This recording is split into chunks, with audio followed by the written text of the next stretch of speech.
صبح بخیر ناظرین، میں خدا کا خادم پاسٹر آصف احمد صادق آج کی خوبصورت صبح خدا کے زندہ کلام میں سے پر امید پیغام لے کر آپ کی خدمت میں حاضر ہوں اور خدا کا شکر ادا کرتا ہوں اس خوبصورت صبح کے لیے۔ آئیے آج کی خوبصورت صبح کا آغاز ہم خدا کے زندہ کلام میں سے کرتے ہیں۔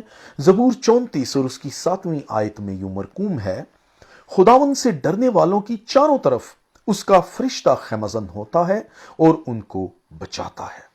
عزیزو، جب تک ہمارا ایمان ہوتا ہے کہ اوپر آسمان پر کوئی ہمارا بچانے والا ہے، تب تک نیچے زمین پر ہمیں کوئی ضرر نہیں پہنچا سکتا۔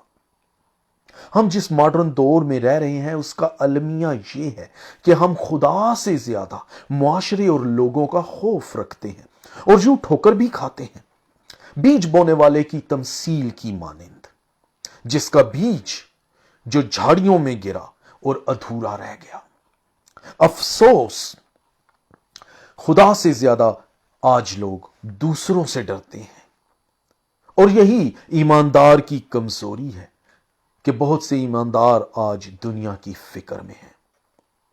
اگر ہم خدا کو اول مقام دیں تو ہم ہر خوف اور بے یقینی کا مقابلہ ایمان کی سپر سے کرنے کے قابل ہو سکتے ہیں، کیونکہ خداوند کا خوف حکمت کا شروع ہے، فہم کا شروع ہے اور معاملہ شناسی کا شروع ہے۔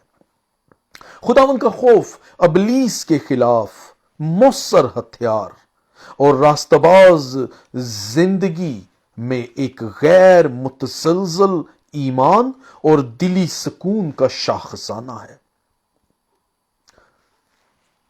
خداوند کا خوف ہمیں اس بات کی یقین دہانی کراتا ہے کہ ہم اپنی سوچ سے زیادہ مضبوط اور اپنے تصور سے زیادہ صاحب فہم ہیں۔ ہم اپنے گزرے کل کو تو نہیں بدل سکتے، لیکن خداوند کا خوف ہمارے آنے والے کل کے تحفظ کی ضمانت ہے۔ اسی لیے زبور نویس کہتا ہے کہ خداوند سے ڈرنے والوں کے چاروں طرف اس کا فرشتہ خیمہ زن ہوتا ہے اور ان کو بچاتا ہے۔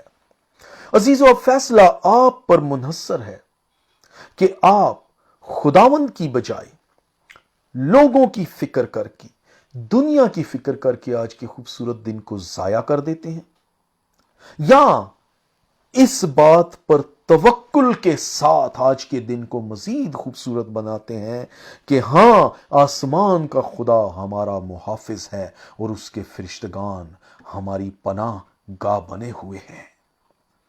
خدا آپ کو برکت دے، فیصلہ آپ کا ہے۔